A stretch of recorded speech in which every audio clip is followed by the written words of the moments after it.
Good evening, my ducklings. Um. Okay, so hold on. Let me just lower my background music. There we go.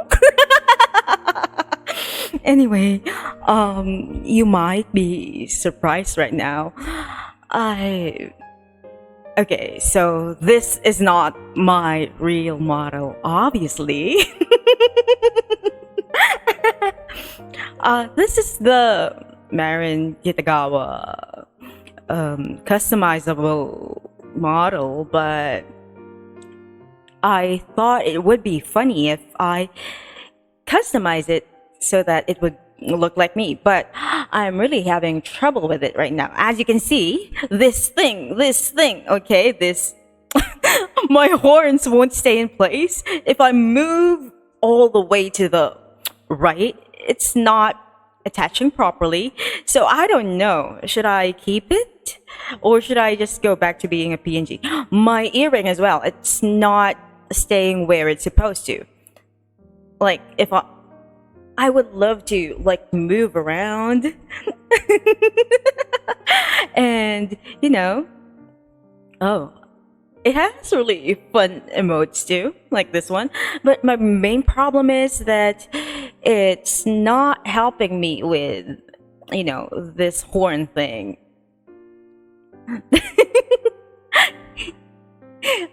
Yes. So I also tried, and hold on, let me just show you the other things that I've been up to before we actually begin this. I've been trying this one as well. Hold on, let me just get it. Let's load it, and it's taking a while, but here. Looks nice, huh? How about this one? Interesting, right? This is the Tifa model, but I haven't really gotten to putting I haven't gotten into putting my horns and my earrings and all that nice stuff that make me myself. But the color scheme I have actually made properly. But look, I can be a chibi. Look, do you want me as a chibi? We can stream like this,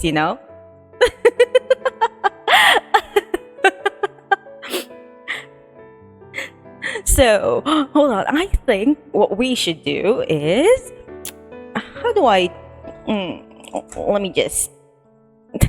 Let me just work on my. What do you call this? Okay, we should have a poll. What model do I use? So, oh wait, I have to make a new one.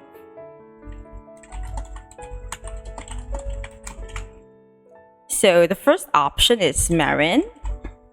Second option is Tifa. Third option, Tifa, but chibi. And then, fourth option is I could just be my old PNG. My real model hasn't really, been finished. Let's set the timer to 5 minutes, and I'll just be this little PNG for now while waiting. So, how have you all been? Wait, hold on. It's kind of having a hard time because of the angle of my camera.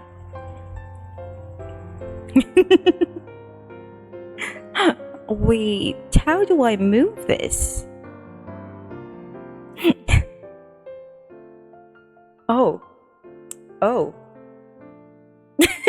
You can't decide. Sometimes, honey, we just have to decide,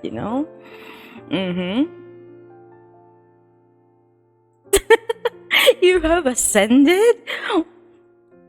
I'm not sure if it's actually taking... Okay, I am tracking. We still have a few minutes, but until then, I would be basically chibi bakunawa. So I'm assuming that you do like this. Let me just get a close-up for everyone to see my chibi glory.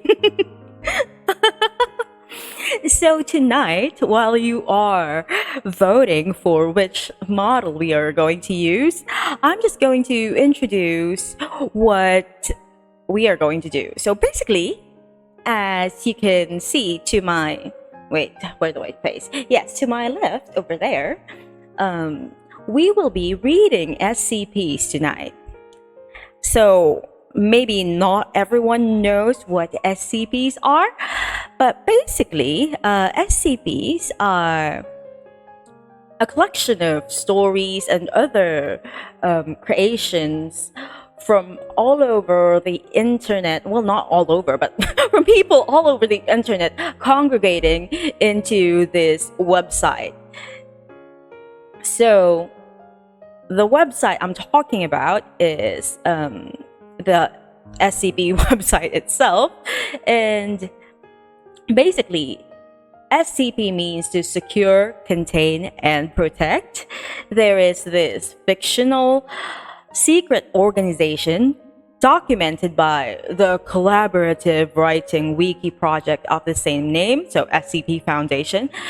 And within the website's shared universe, the Foundation is responsible for capturing and containing various paranormal, supernatural, and other mysterious phenomena unexplained by mainstream science. They are known as anomalies or SCPs, while also keeping the Foundation's existence hidden from the rest of global human society, not just the Foundation, the SCPs themselves. The real-world website is community-based and includes elements of many genres such as horror, science fiction, and urban fantasy. On the SCP Wiki, the majority of works consist of thousands of SCP files. So again, SCP is short for Special Containment Procedures, but it also means secure, contain, and protect, which are confidential quasi-scientific reports that document an SCP object and the means of keeping it contained. The website also contains Foundation Tales, which are short stories featuring various characters and settings in the SCP universe. The Wiki's literary works have been praised for their ability to convey horror through a quasi-scientific and academic writing style. as well as for their high standards of quality. So, the SCP universe has inspired numerous adaptations and fan-made works in widely varying forms of media, including drama, novels, and video games. So, you would find video games pertaining to SCPs in Steam. You can also find a lot of YouTube channels dedicated to basically reading and doing a storytelling of SCPs. There are lots of fan arts and videos. Okay. Chibi Bakunawa SCP confirmed. Must secure, must contain, must protect. I would agree with that. I need to be contained because if not, well, I'm about to eat the moon. Good evening, good evening, good evening. So I guess we are going for Tifa, but chibi. That's interesting. I was thinking Marin would win, but I guess we're doing the chibi tonight. Oh, hello, hello, hello. Hello everyone. Thank you, Monster Potato, for wait, what's that? I can't believe. Hi, hello. I'm Bibi Bakunawa. I'm 1,000 years old and I can't read. Oh, sure. Although I do have a list of stories that I would be reading tonight. Yes, I do accept some suggestions that I would read. Oh, my VTube studio is still showing the menu? Is it? Is it right now? Because, like, I changed it earlier. Sure. But, like, for tonight, we are going to actually start off with, like, the basics. Like, you know, for those who are not really very familiar with SCPs, we're going to read the Foundation Introduction Hub, and then about the SCP Foundation. Maybe we're also going to look at the object classes, and I don't know, should we do security clearance levels? And then after that, I have like a few stories that I am going to read. So this is just for those who are not really familiar with them, but yes.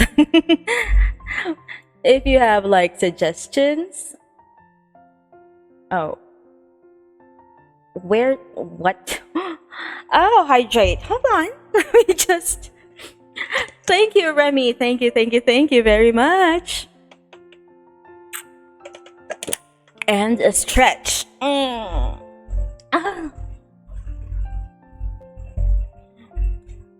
I am very confused. Okay, I think I have removed it. There. All right. So, hold on. Where is that? Okay, I think I have successfully removed. Okay. I don't think my camera is tracking that well. Hold on, let me just lower the thing. I don't think our background music suits the mood that well. Hold on, let me look for a suitable background music for this.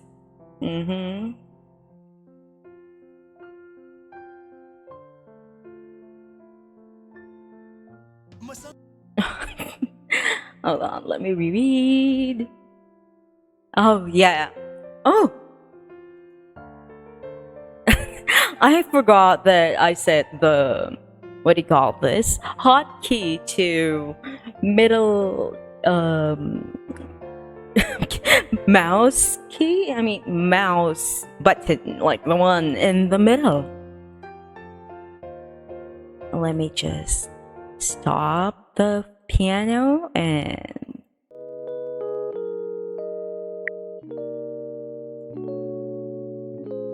I think this is not really appropriate either, but Well, I don't really have a lot of background music that I can use right now. I don't want to be subject to copyright infringement. Although we can look.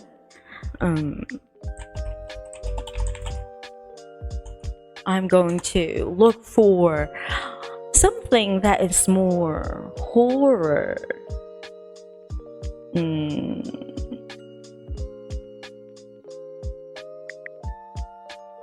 Let's try this one.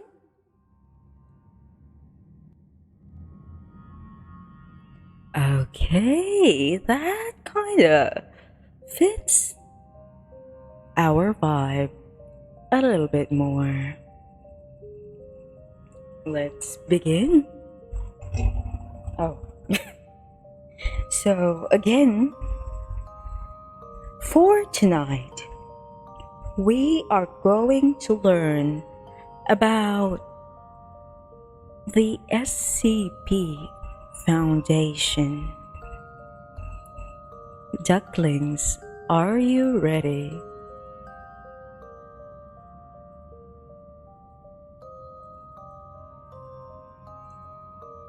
So, for us to begin, we would start at the introduction. This is the Foundation Introduction Hub.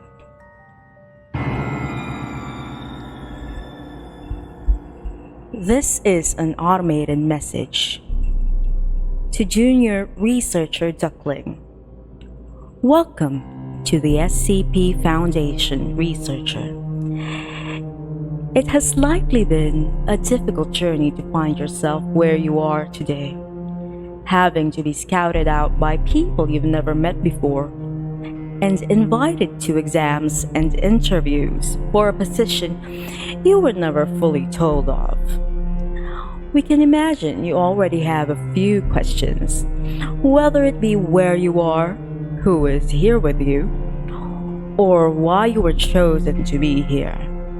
Many of these questions we will not be able to answer. Some of those we will. In the interest of not making a new personnel go through their first several weeks guessing what each task force, site, and acronym actually stands for, we have compiled all the information you'd reasonably need and can be given into a single automated message sent to every new recruit's personal inbox. We recommend going over these at your earliest convenience. So, in this compilation, you will find about the SCP Foundation, object classes, security clearance levels, secure facilities, research departments, mobile task forces, and personal dossier, groups of interest, and lastly, K-class and end-of-the-world scenarios. Additionally, you have the log of anomalous items, log of extranormal events, log of unexplained locations, the Nexus Hub, etc. But we are going to only read about the SCP Foundation, object classes, and security clearance levels. And then we are going to move on to the actual stories. You know, the fun stuff. Okay, let's start with about the SCP Foundation. Let's begin. Mankind, in its present state, has been around for 250,000 years, yet only a small fraction of that have been of any significance. So, what did we do for nearly 250,000 years? We huddled in caves and around small fires, fearful of the things that we didn't understand. It was more than explaining why the sun came up. It was the mystery of enormous birds with heads of men and rocks that came to life. So we called them gods and demons, begged them to spare us and prayed for salvation. In time, their numbers dwindled and ours rose.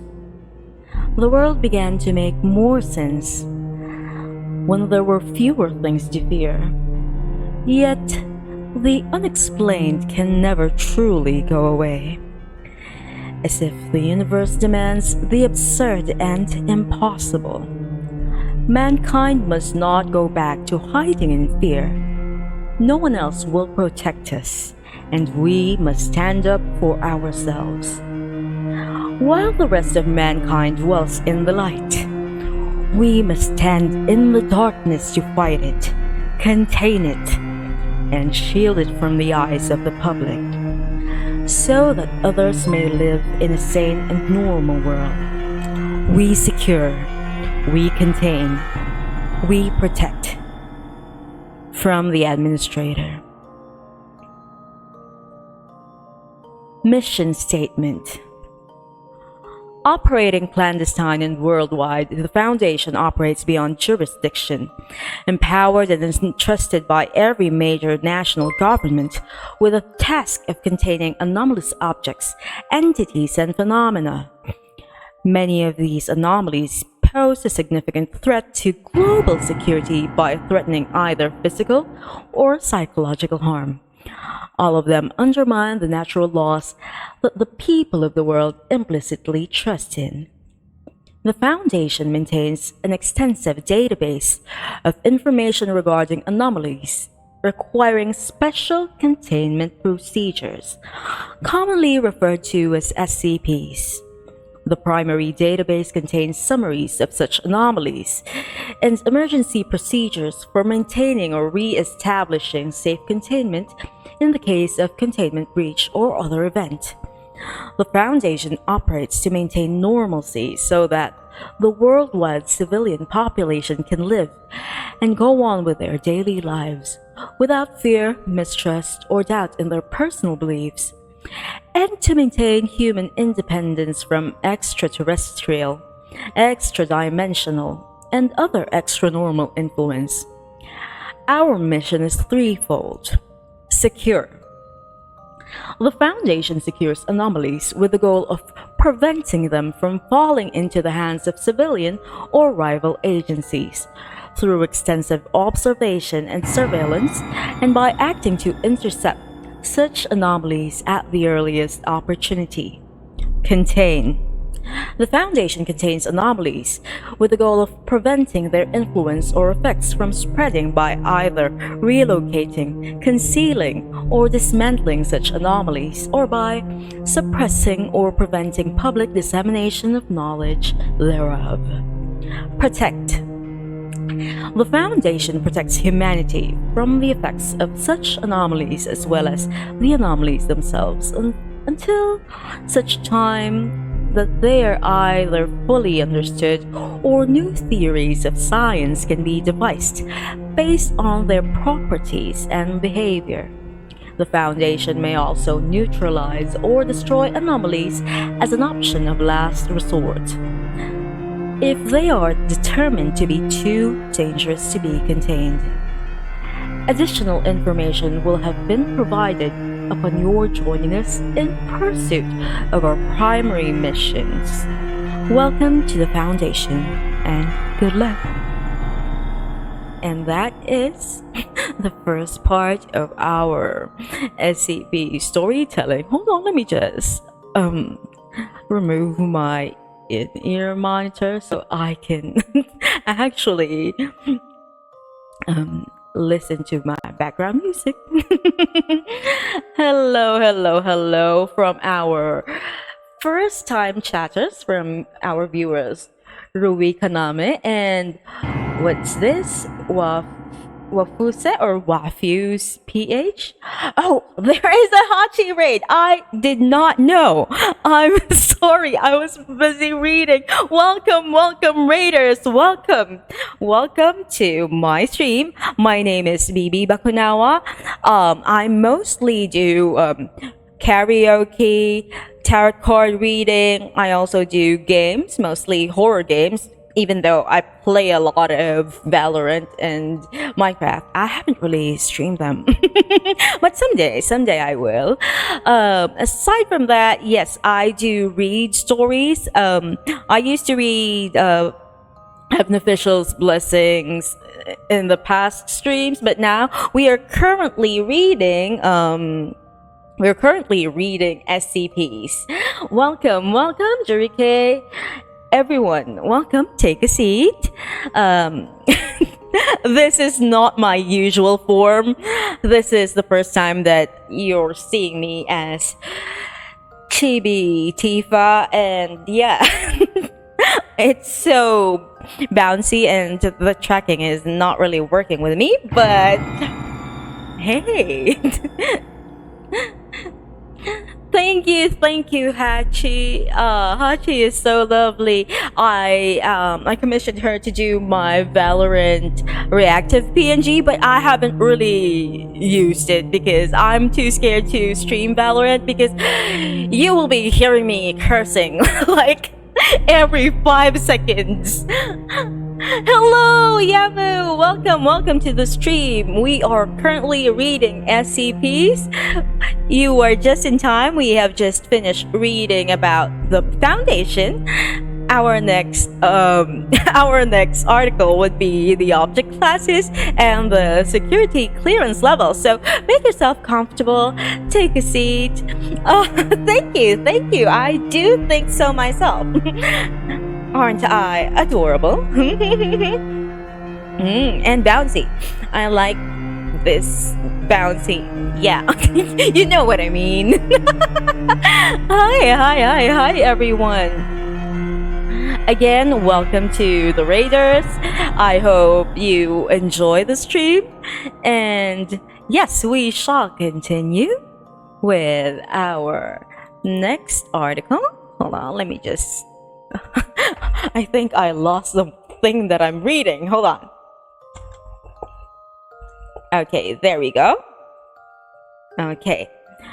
Our next article is Object Classes. All anomalous objects, entities, and phenomena requiring special containment procedures are assigned an object class. An object class is a part of the standard SCP template and serves as a rough indicator for how difficult an object is to contain. In universe, object classes are for the purposes of identifying containment needs, research priority, budgeting, and other considerations. An SCP's object class is determined by a number of factors, but the most important factors are the difficulty and the purpose of its containment. Primary classes. These are the most common object classes used in SCP articles and make up the bulk of this subject. Safe. Safe class SCPs are anomalies that are easily and safely contained. This is often due to the fact that the Foundation has researched the SCP well enough that containment does not require significant resources, or that the anomalies require a specific and conscious activation or trigger. Classifying an SCP as safe, however, does not mean that handling or activating it does not pose a threat. Okay, the next one is Euclid. Euclid class SCPs are anomalies that require more resources to contain completely, or where containment isn't always reliable. Usually this is because the SCP is insufficiently understood or inherently unpredictable. Euclid is the object class with the greatest scope, and it's usually a safe bet that an SCP will be this class if it doesn't easily fall into any of the other standard object classes. As a note, any SCP that's autonomous, sentient, or sapient is generally classified as Euclid due to the inherent unpredictability of an object that can think on its own. Keter. Keter-class SCPs are anomalies that are exceedingly difficult to contain consistently or reliably, with containment procedures often being extensive and complex. The Foundation often can't contain these SCPs well due to not having a solid understanding of the anomaly or lacking the technology to properly contain or counter it. A Keter SCP does not mean the SCP is dangerous, just that it is simply very difficult or costly to contain. Next one is Thaumiel. Thaumiel class SCPs are anomalies that the Foundation specifically uses to contain other SCPs. Even the mere existence of Thaumiel class objects is classified at the highest levels of the Foundations, and their locations, functions, and current status are known to few Foundation personnel outside of the O5 Council. Neutralized. Neutralized SCPs are anomalies that are no longer anomalous, either through having been intentionally or accidentally destroyed or disabled. Apollyon. Apollyon-class SCPs are anomalies that cannot be contained, are expected to breach containment imminently, or some other similar scenario. Such anomalies are usually associated with world-ending threats or a K-class scenario of some kind and require a massive effort from the Foundation to deal with. Archon. Archon-class SCPs are anomalies that could theoretically be contained but are best left uncontained for some reason. Archon SCPs may be a part of consensus reality that is difficult to fully contain or may have adverse effects if put into containment. These SCPs are not uncontainable. The defining feature of the class is that the Foundation chooses not to put the anomaly into containment. And then we have non-standard object classes. So the following object classes are subclasses that supplement the object's primary or former classification. We have explained SCPs. They are commonly articles about anomalies that are completely and fully understood to the point where their effects are now explainable by mainstream science or phenomena that have been debunked or falsely mistaken as an anomaly. Then we have esoteric or narrative classes. Esoteric object classes, also occasionally referred to as narrative classes, are object classes that do not fall into any of the above sections. They are generally only used once and are created to further the narrative in a particular SCP. It is highly recommended that SCPs use one of the standard object classes listed here, while some other authors choose to introduce exceptions to these rules. They are only very rarely done and need to justify their existence and placement. Many site members will downvote for non-standard object classes if used without merit. So we are now just explaining from fourth wall the meaning of all these, just in case we encounter them in the future, because I am planning to make this an actual series. If I am glad with my performance of these SCPs, I might clip them and put them in YouTube, and we will have an SCP series. Let's go with decommission. Decommissioned SCPs are an object class that was used by senior staff in the past to not only delete unwanted articles but place them in a sort of wall of shame to serve as examples of what not to do. So this object class is not used anymore. Alright, now we are going to explain security clearance levels. I'm not going to read everything, but basically level 0 is for official use only. Level 1 is confidential, level 2 is restricted, level 3 secret, level 4 top secret, level 5 thumbnail, and we have different personal classification.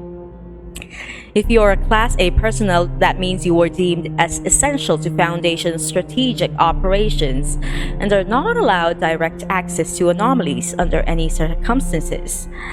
Class B personnel are those deemed essential to local Foundation operations and may only be granted access to objects, entities, and anomalies that have passed quarantine and have been cleared of any potential mind-affecting effects or mimetic agents.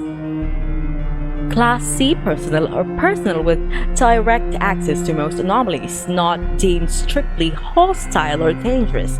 Class C personnel that have had direct contact with potentially mind-affecting or mimetic properties may be subjected to mandatory quarantine and psychiatric evaluation as deemed necessary by security personnel. Class D personnel are expendable personnel used to handle extremely hazardous anomalies and are not allowed to come into contact with Class A or Class B personnel. Class D personnel are typically drawn worldwide from ranks of prison inmates convicted of violent crimes, especially those on death row. Class E. Class E is a provisional classification applied to field agents and containment personnel that have been exposed to potentially dangerous effects during the anomalous object, entity, or phenomenon. So, now that we are done with the security clearance levels and the SCP classes, I think it's about time that we read an actual SCP story. Hello, Black Hazer. Hello. Welcome to the stream. Welcome. So please take a seat. We are reading SCPs today. And before we actually read, we are going to have a short break.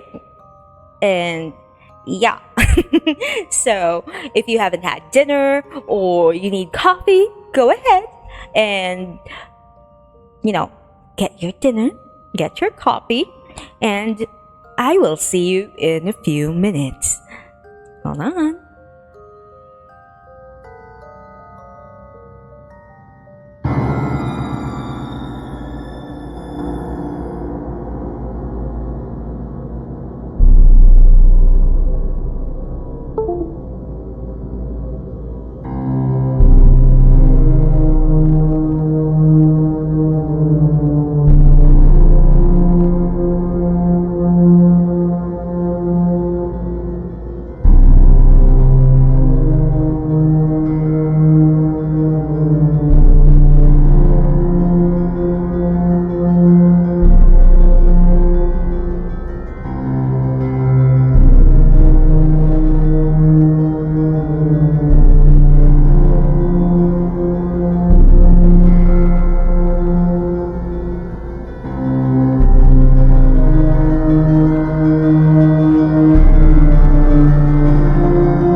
Hello, we are back. You thought it would be a very, very long break? Oh, no, honey. It was just a short break to prepare for the 6 stories that I have prepared for all of you. hmm However, however, if you do have other SCP stories that you would want me to read, you can tag me on Twitter or comment on my Facebook page. You can also DM me your suggestions. I would gladly read other SCP stories, maybe not tonight, but some other time, because we are going to do this again, definitely. So, today we are reading 6, hopefully, if time permits us. I'm just going to list them down first. The first one would be the transcript of Dr. Clef's seminar, Reality Benders and You, How to Survive When Existence Doesn't. The next one would be Ethics Committee Orientation.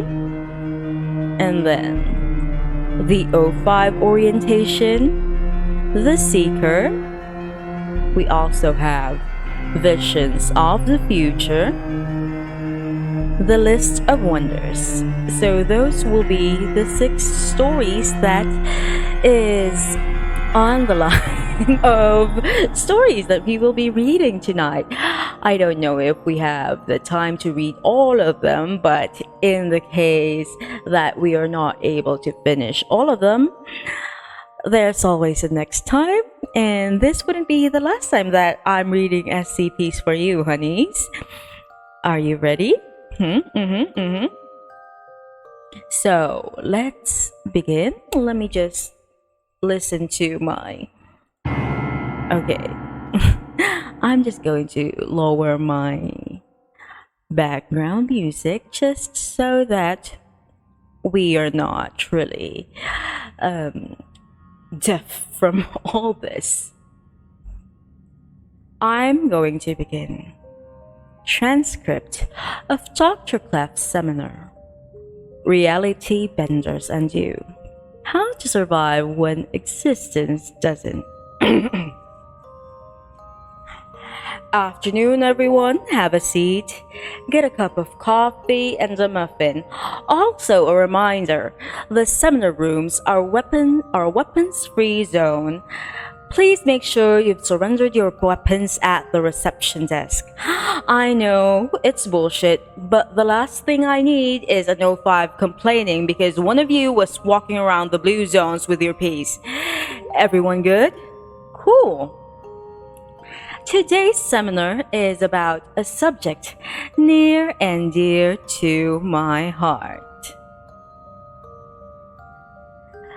Reality Benders. Type Greens, Mary Sue's, Bixby's, Shapers, Wizards, Gods, Devils, Outside Observers. Call them what you will. These are the guys that change reality based on perception and willpower. I've made it clear out of both containing and killing these guys. You're here to get certified to do the same thing. Want to know my secret? We'll get to that later. First of all, I would like you to take a look at the doors to the seminar room. Notice something about them? Look again. What doors? Yes, the doors are gone.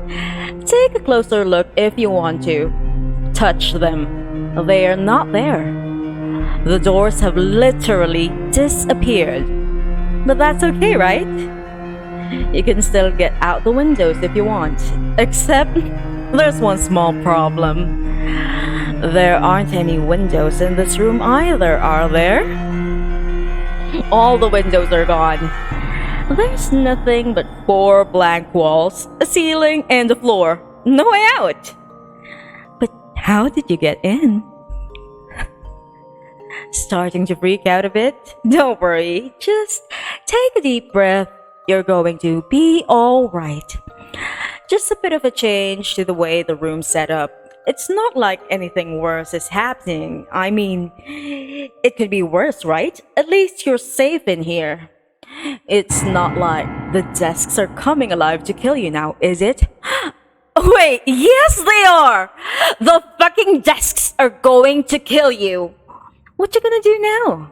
How you gonna survive? The goddamn room is alive and going to eat you.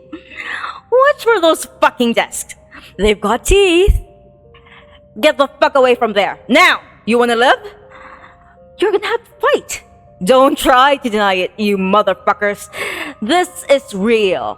This is happening. This is a reality bend. And you're going to die unless you can fight it now. Oh, I see. A real tough guy, huh?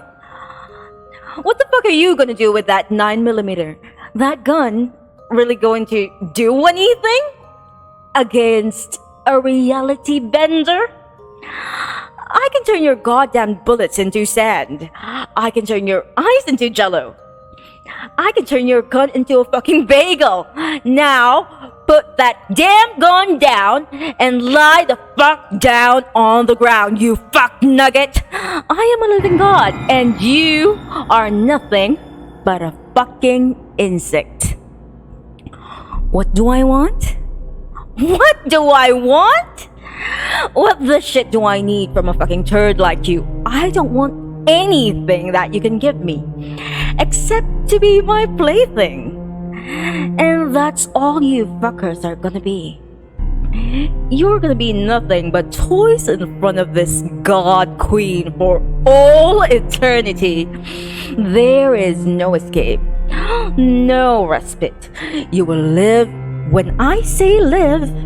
You will die only if I allow it. There is nothing left but my imagination, and you are all figments of it. Alright, hit the lights. Everyone breathe in and out. Deep.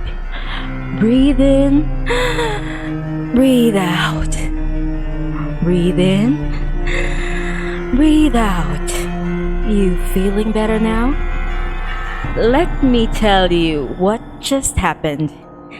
Each and every one of you has just had a bad trip. All of the food on the back table was laced with a powerful hallucinogen. It's my own personal recipe. In addition to hallucinogens, it renders one very susceptible to suggestion. Combined with some simple hypnosis and some special effects trickery, the end result is as close as we can get to showing you what a reality bender's attack feels like. The support staff are pumping an aerosolized counteragent into the vents as we speak. It's going to feel like shit in a moment. You'll find barf bags under your chairs. Take a moment to let it all out. I want you to reflect back on that moment when you realized what was happening. Do you remember that feeling of helplessness? Do you remember what it felt like to realize that reality no longer existed? And you were nothing but toys for a hostile will that controls everything. Remember that. And hold on to it the first time you're about to go up against a reality bender. If you ever think that maybe you can contain them, or maybe they can be reasoned with, remember what it felt like when you were tripping balls and nothing was real. Then, kill that motherfucker before he knows you're even there. You're all certified now. Class dismissed. And that was Dr. Klepp's seminar. Reality Benders and You, How to Survive When Existence Doesn't. Was it fun? Oh, what mic am I using? I'm using a Razer Mini. I bought it because it's pink. Like everything else I own, I bought them because they're pink. Okay. I hope I didn't wake up the neighbors from screaming too much. And I hope you're still having fun, because I am. These SCPs are really fun to read. Okay, now we are going to our next story, the Ethics Committee Orientation. Hold on, let me just. Okay. Now, let's read Ethics Committee Orientation.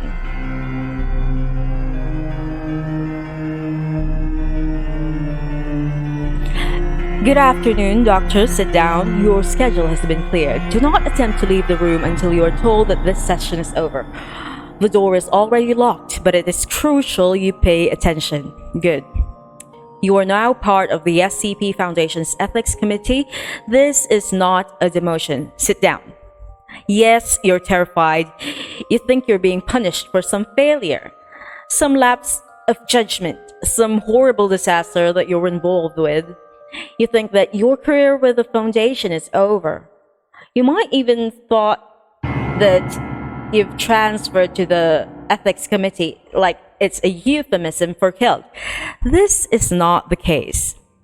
You'll notice I said killed instead of terminated. That's a deliberate choice on the Ethics Committee. We don't use euphemisms because of the work that the SCP Foundation does.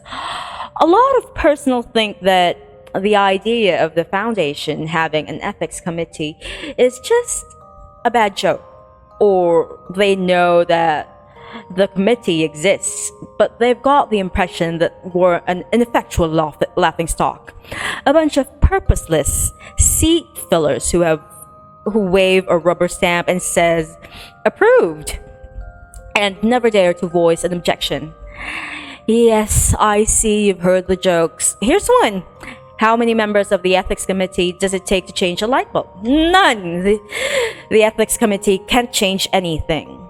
No, it's all right. You're meant to laugh.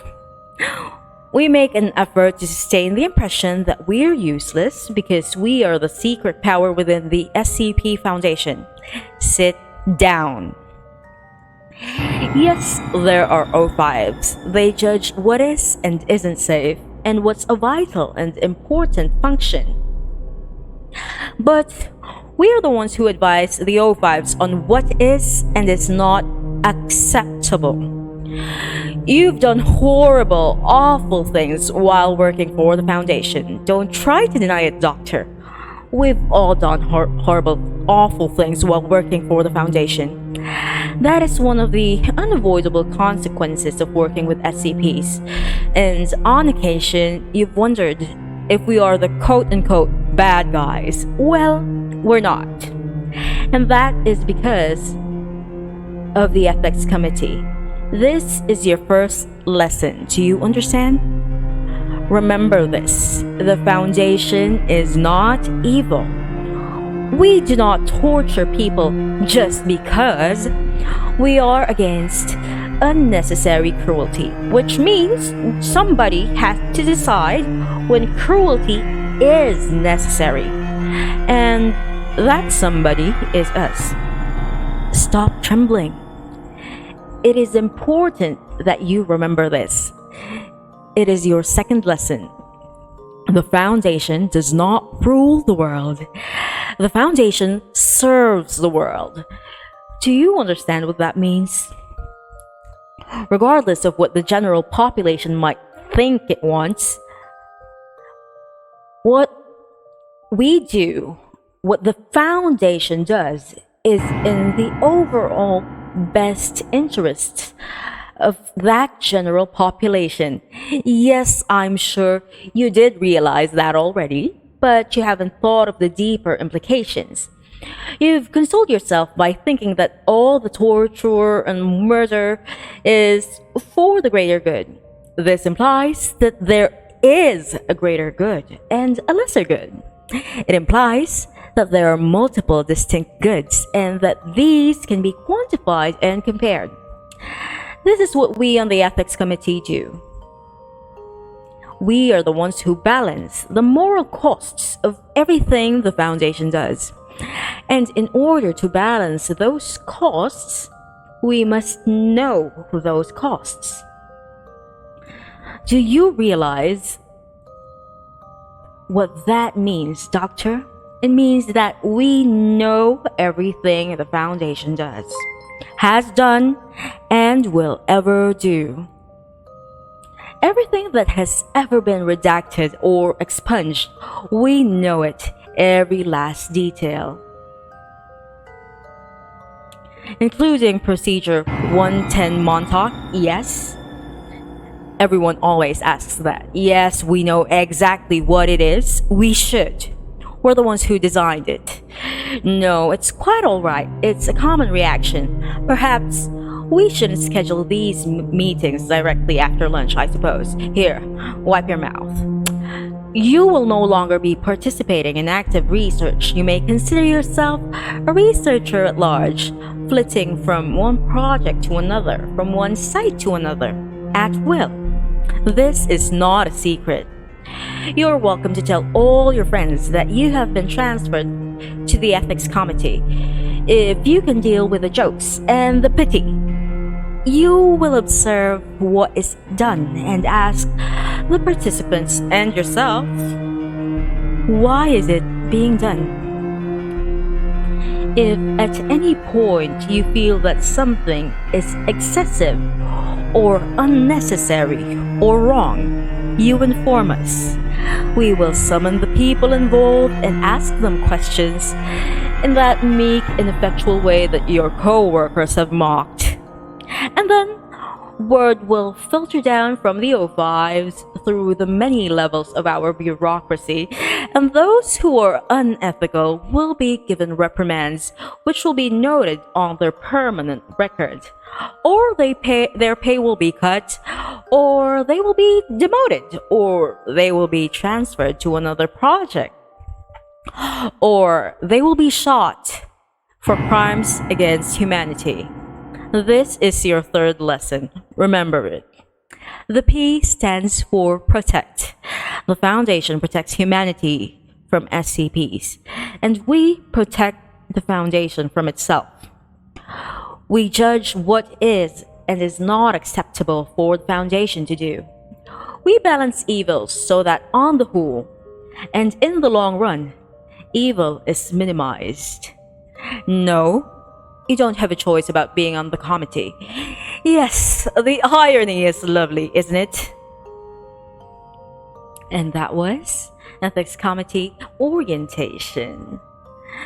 I would like to take this short little break before the next story to welcome all my lovely ducklings who have just arrived. For those who just subscribed, so since you subscribed, you are now a duckling and you are now part of my harem. I will be taking you to my private island where the government will never find me.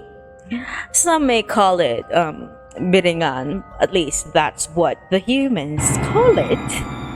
Oh, you saw Booba. Yes, I'm seeing it too. It's very bouncy. Hi, hello. Welcome to my stream. My name is BB, and you are welcome to my stream of SCP reading. I mostly do, tarot card reading, karaoke's, and what else do I do? I stream games. I do stream games. I'm not very good at them, but yeah. I think people are entertained when I'm not doing good at them. So hello. Have fun going to jail? Oh, honey. I can't go to jail if the government can find me. Oh, my avatar looks like someone's mom that goes to the gym. Well, I'm your mom. I'm everyone's mom. Yes. Actually, this avatar is not my regular avatar. My real avatar is still under commission. It's being drawn as we speak. It's almost finished though, so it's only the rigging that I need to work on paying. That is. Oh, yes, of course. Oh, hydrate. Thank you, Aya. I love you, honey.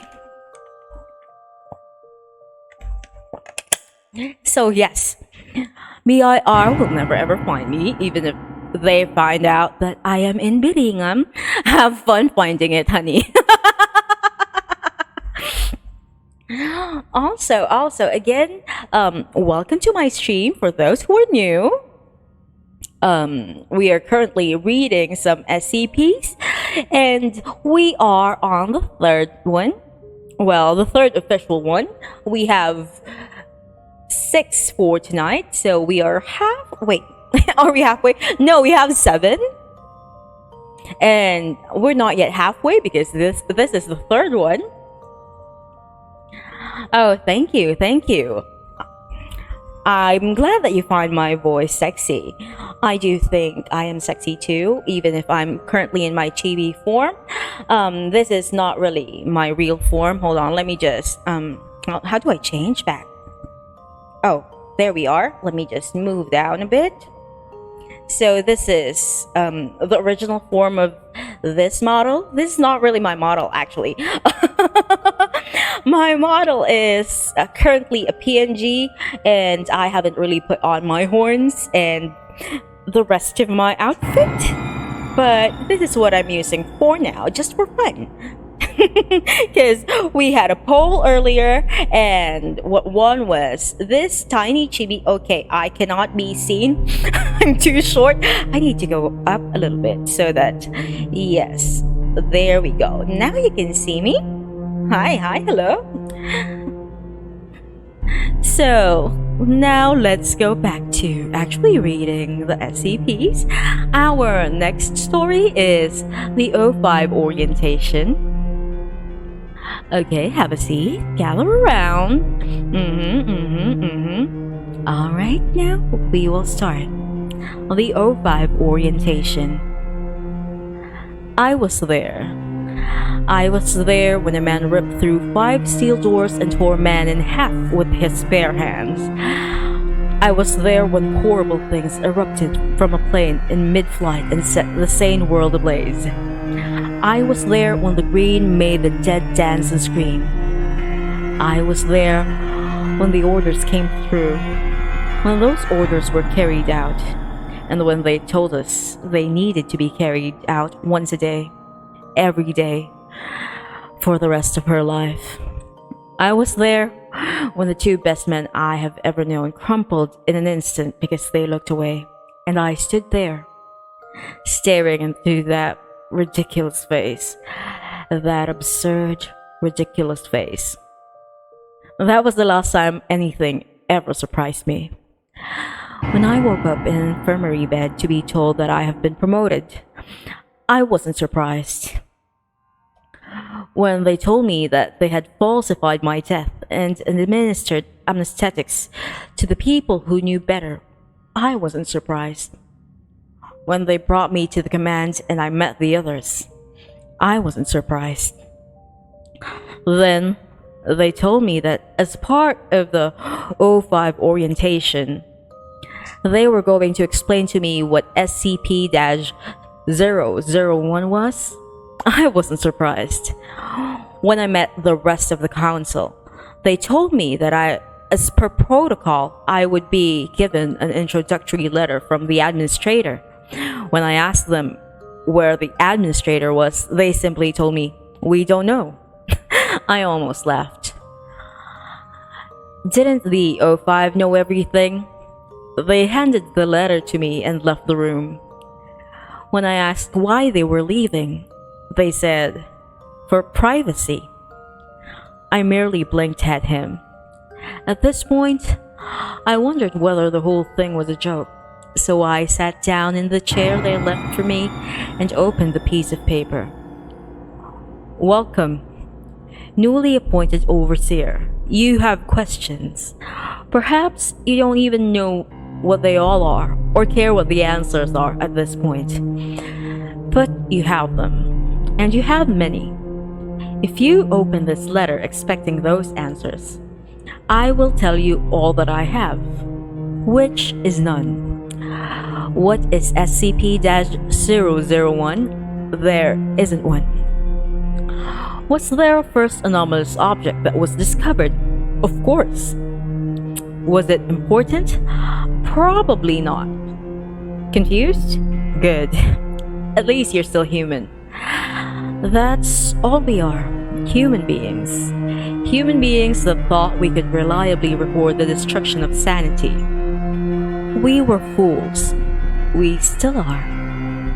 The foundation is compromised. It always has been. And it always will be. Why? We thought that there was a linchpin, a reason for it all. It's because we thought there was a why. There wasn't one. This is the way things are. Nothing has changed. The universe hasn't broken down over time. This is how it's supposed to be. Personnel are told about SCP-001 because it comforts them. It helps to think there's a why, because that suggests that there is a solution, but there isn't. We do not repair. We secure, contain, protect. Surely, you must have wondered why the objects are not numbered chronologically in order of discovery. Surely, you must have wondered why some objects have fully documented histories and others don't. Surely, you must have wondered, given everything you know, why this world even still exists. See, I told you that you had more questions than you thought. We don't know much of what we documented is true anymore. It probably changes from day to day. There's no way of telling what is being affected by what anomaly, especially when there could be an infinite number that we haven't even discovered. Existence is an anomaly. So, what do we expect you to do? Armed with this information or lack thereof? Whatever you can, we do not repair and we do not solve. We secure, we contain, we protect. Congratulations on your promotion to Overseer. Good luck, the Administrator. I was there when not caring was not good enough to protect me from the truth. I must have sat for an hour before they came back for me. When they asked how I was, all I said was, a little surprised. They looked at me and I heard the voice faintly.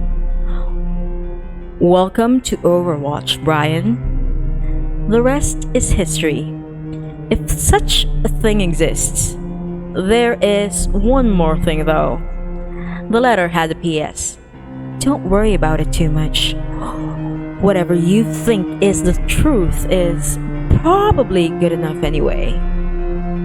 And that was the O5 orientation. Alright? And now we move on to the fourth one, the Seeker. Are you still having fun, my dear ducklings? I'm sorry if you can see my model looking at, at the top like this because my camera is down here. Although I try to look at you. Like, I want to look at you because why not? Let me just look at you.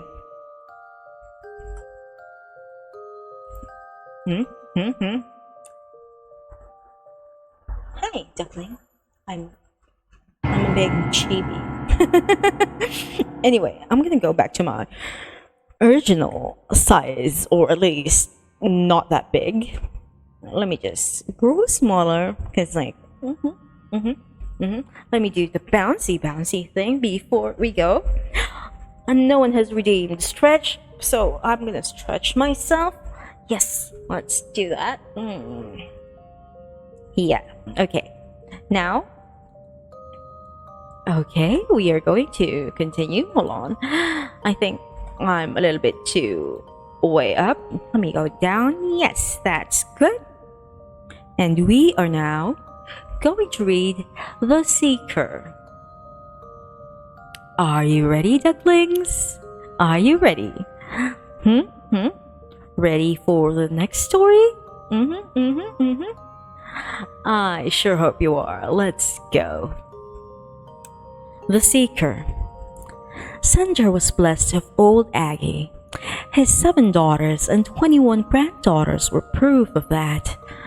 But now, standing before the statue of the goddess, he couldn't help but tremble inwardly. He was, after all, going to his death. Sender pushed a long lock of thin, gray hair back on his head, washing his genitals in the pool of water at the statue's base, and turned, kissing his fingers and pressing them to the statue's lips, begging forgiveness for his sins against his family and protection for the road ahead, knowing that only one of those prayers would be answered. The stone had fallen to him after all. Sender bowed his head in a final supplication and stepped out of the water, turning and walking into the white sands that surrounded the short, squat building. He wrapped a length of cloth around his head and took out the round, smooth pebble that had decided his fate. He cast it into the air, letting it fall to the earth, then kneeling to look at it carefully, squinting at the arrow carved into it. He picked it up again, shouldering the supply of water that could not last him any more than a week, and walked into the desert following it. When he came upon the ruins of the first homes, those oldest ones, which were now abandoned, he rested. He should have known better, especially since the ghosts of the dead are always close in the desert. But he didn't care. He was tired, his feet were blistered, and night had been upon him for hours, and he felt lonely. Sender has slept beside his wife for 38 years, and now he felt naked and cold without her warmth. He closed his eyes, trying not to listen to the voices in his head, when he heard a different one entirely. "You are old, Sender Upnoma. Why do you walk this desert?" His eyes opened quickly, turning and looking.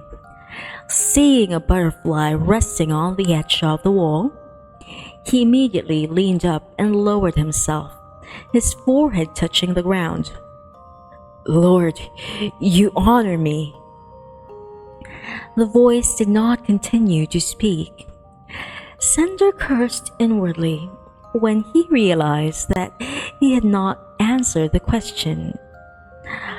"I am the new seeker, my lord. The lot fell to me, and being of a great many daughters, I was sent in spite of my age." The voice was again silent, but when Sender raised his head, he saw that the butterfly had taken flight, wafting through the air like a leaf. He grabbed his pouch of water, his bag, and hurried following it, deeper into the desert, deeper into the cold night. The butterfly seemed to flick away into nothing when he crested the hill, but Sender didn't notice. He was instead very silent. Very, very silent. Before him stretched a ruin, unlike any he had seen before, and Sender had been a traveler in his youth, tasted the dead waters to the north, seen the walls to the south. But this? It stretched for ages, maybe miles, maybe further. It was made of metal somehow, and stone, and part of it hurt to look at. And with a prayer of thanks and supplication on his lips, Sender dropped to the ground and closed his eyes. He had found it. Hundreds of seekers lost to the desert, and he had found it. Steril's tomb, the home of Satu, the city of the gods. By your will, O great ones, I have been guided here. Truly, I am blessed of Agi. I'm blessed of Dragin. I'm blessed of Starl. Thank you. And had Sender taken his blessing, taken it, and run back home, he would have lived out the rest of his days as a saint and a priest. But he did not. Sender stepped over the sharp stones, wincing slightly as he did so. His feet were aged by the desert and tougher than leather, but these stones were painfully sharp. He finally reached the wall, his hands grabbing and scrabbling for purchase. Slowly pulling himself up and on top of the outlying structure. Inside was color already by the wills of the gods, and the Sender dropped into the cracked courtyard. He felt a sense of ease over him. The gods had allowed him entry. Surely he was blessed of them to the point of being the next prophet, perhaps. This was, after all, no vision. This was real. He walked toward the large open doors and stepped into them, smiling, not even noticing the deep cuts on the floor or the lingering smell of sulfur. He walked into the building, feeling his spirit lift as he gazed up at the seemingly endless ceilings, the deep corridors of either side of it, the endlessly twisting room. He walked down it, choosing a door at random and marking the entrance with his stone, then entering it. He explored, finding the works of the gods littered and skewed about the room, laying broken and destroyed. He sighed, turning to leave as he realized the true treasures would be far deeper in the city. As he turned to leave it, he bent to pick up his rock and found it missing. His eyes narrowed at the floor, looking for it, realizing that he'd foolishly discarded his mark of office and purpose. And then he heard it.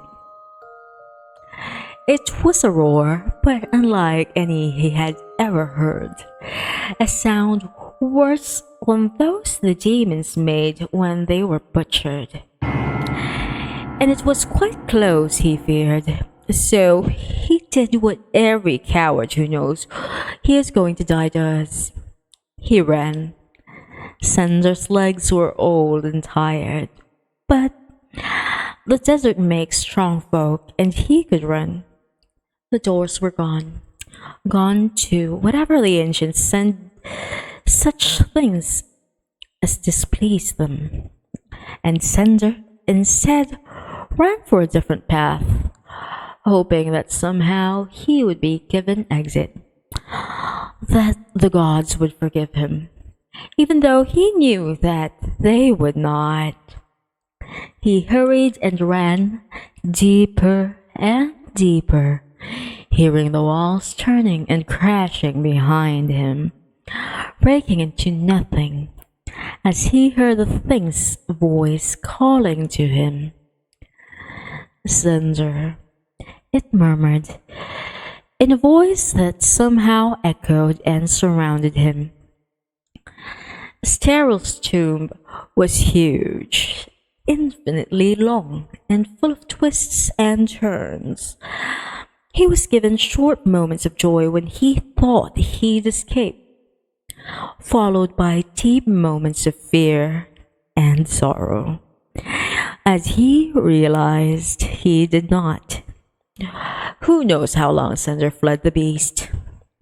Only that it was not long enough in his mind.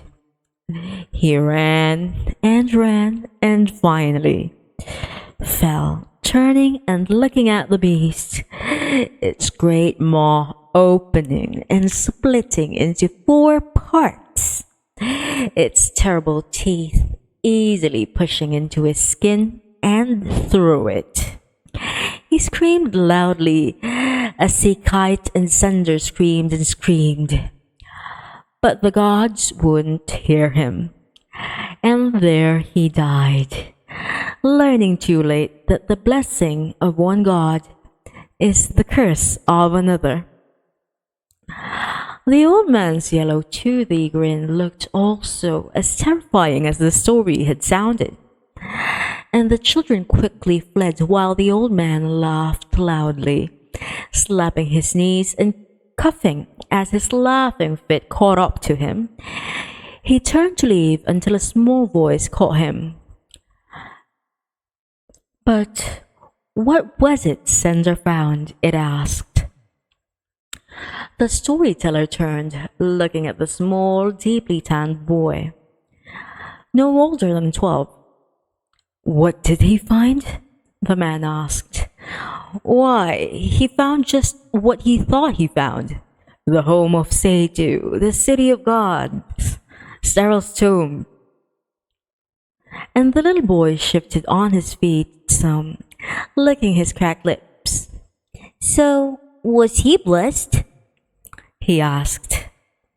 The old man's smile stretched across his face again. Of course not, he said, laughing. He was cursed. There are some secrets no one should have to discover. But, the little boy continued, he found the home of Seitu. Isn't that a blessing? The old man's eyes narrowed at the boy as he realized that the child would not be swayed. What is your name, boy? He asked. The boy narrowed his eyes just for a moment. Never tell your name to one who hides his, he said. The ancient man laughed loudly. Wise boy, follower of York, are we? He asked, then smiled and nodded at his own question.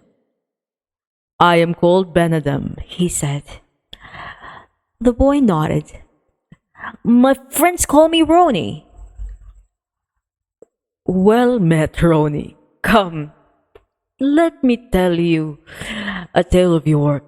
Have you ever heard the story of the ape god Abert and the waters of life? He asked, turning about and walking, the boy following him quickly and hanging on to every word. And that's the end of the story of The Seeker. I hope you, my little ducklings, found that one enjoyable. We still have 2 more stories to read, Visions of the Future and The List of Wonders. Now, at this point, I would like to again thank everyone for hanging out with me and basically being a listener to my little stories. It's so much fun reading these stories, but it's much more fun if I'm reading them with you, you know? Because, yeah, it's much more fun if I'm like, I have someone to listen to me. I don't feel so alone, even if I'm in this lonely little island of Biringan. Well, it's not its real name. That's just what people think its name is. Anyway, hold on, let me just move this a little bit. I think I forgot to loop my music. Hold on, let me just loop my little music thingy here. I was like screaming and doing all these wild voices. I thought we still had background music, but turns out we don't. So it must have been weird for you, huh? Was it weird listening to me scream and just be really, really loud without the music? Anyway, I'm going to continue reading my SCPs and the stories. Hold on, let me just get the list. Okay, we're going to read Visions of the future. Are you ready, my ducklings? Clap your hands if you are ready. Oh no, I think oh no, it's okay. I I thought my tracker has stopped because I saw my stream freezing. Must be my internet because I'm being tracked. Until now, we're doing fine. We're doing great. So we are going to continue reading Visions of the Future. A soft blue sky hung over the streets of Paris, France. A gentle wind, funneled by the twisting streets, ruffled the street awnings of the bustling restaurants. Every so often, when streets met, there would be a little square, quaint little fountains or statues centered in a small courtyard, surrounded by the bustles of tourists. 05-13 sat on a small wooden bench in one such intersection, watching as people passed by. Although in Oneiroi West, people was a loose term, this was a dreamscape after all. Occasionally, fights broke about between some of the weirder looking characters, though 13 mostly attributed this to pure Waniroi, who had become bored of existence back before he'd become stuck here. He believed that these pure Waniroi were the reason certain dreams were so chaotic, but now in here, it seems a bit more complex than that. Despite all the commotion, 13 was enjoying himself. Places like this helped him switch off and forget about the Foundation. Pretend that he was just somewhat normal, experiencing craziness from the outside rather than from within. For a brief moment, everything stopped in place. A sudden calm in the storm, fists frozen mid-swing, before suddenly resuming. Due to the nature of Waniroi West, if the dreaming person woke up, the dreamscape had to be shifted to another host. But for places like Paris, there was often an abundance of hosts. It only mattered in niche worlds. Stuff like this fascinated him as a researcher, though it had become almost normal by now. Seeing a couple of Waniroi head towards him, he stood, letting them take the bench. Whilst he himself could be considered one of the pure, they treated him as a visitor, an inferior to them. He didn't mind. It made his walk easier. As he headed down the cobbled streets, the smell of many different food cultures mixing in the air, he heard whispered conversation behind him. He assumed it was nothing to do with him, as he was no different from the many other travelers, continuing to slowly wander the streets. He picked up a distinct sound, the echo of some well-kept shoes on the classical cobbles, seemingly followed by the whispers he'd heard earlier. As the shoes came closer, 13 moved aside to let the figures pass, only for said figure to fall into a step and keep pace. As a member of the Waniroi West, the concept of strange usually wasn't really used due to the huge variance in appearance. But there was something off about this man. The entity was dressed in a nondescript long black felt jacket with a simple t-shirt and jeans below. Its face was hidden behind a black mask, bearing the golden number 1 on its cheek. You're 05-13, correct? The voice was rough, yet almost calming. a gentle, fatherly tone at odds with the appearance. Indeed, though I prefer Dr. Ark. How can I help you?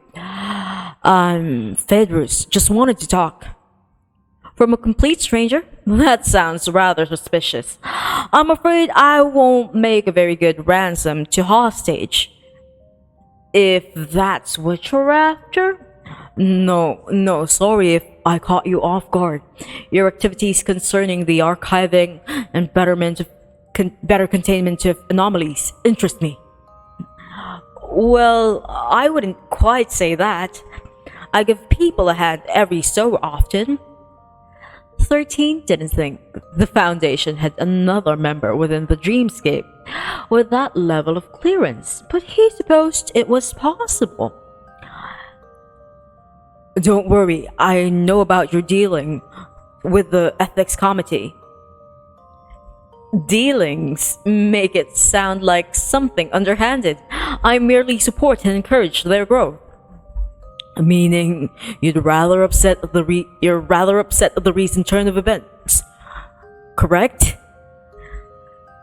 You aren't an agent of Eleven's, are you? No, and even if I was, Eleven is currently experiencing issues. He's the one least likely to investigate you. I see. Are you threatening me with the same issues if I don't comply with your demands? The figure let out a muffled laugh. You really are suspicious of me, aren't you? I guess it comes with the job.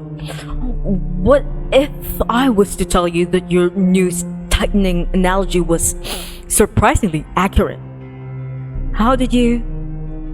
That's the wrong kind of question, sorry. I'm not quite sure what you mean by that analogy. It was a worst-case hypothetical scenario. The figure gestured towards a small, secluded bench hidden in a little alley cloaked by shade. They had been walking for a while, and the crowd had thinned out significantly. 13 cautiously took a seat, glancing at the person beside him. The stranger reached into his coat, causing 13 to flinch. Relax, take a look at these. 13 accepted the proffered 3 photos. Scenes of devastation. Bodies scattered around the wreckage of buildings, buried in newly formed craters. The skies of a very dark red. Men and women in white lab coats lay in piles, limbs twisted to unnatural angles. 2 questions. Where did you get these photos from? And what went wrong here that is relevant to me? First, those images are of an Earth extremely similar to yours. Closer than neighbors, you could say. Second, a group of humanoid anomalies escaped. One of them went rather berserk, unfortunately. They didn't just stop at one facility. I see. Why are you telling me this then? We need a hand to prevent it. I can see why you wouldn't, and don't trust me. I will be in contact in a few days. The figure turned to leave, flicking something into the air over his shoulder. 13 instinctively grabbed it. If you wish to contact me, repeat the phrase, Magnete Lapide. With that, the figure disappeared, his outline slowly fading from view. 13 fingered the coin, a shiny silver center ringed by gold, bearing the letters A-V. He stared thoughtfully into the air before opening a way back home. He had much to think through, and whatever happened this week, he was sure it would be interesting. 2 days later. Attention, all on-site MTF units. Please report to the south wing of the facility. I repeat, that is all MTF units to the south wing. Breach in progress. Hey, Commander, what's happening? 5 unrelated humanoid anomalies breached at the same time. One seems to be a minor reality bender. Why are we here then? We deal with mainly objects, right? I think they just want the extra manpower. We're gonna need to herd them towards the specialists. Right on. The following is a transcript.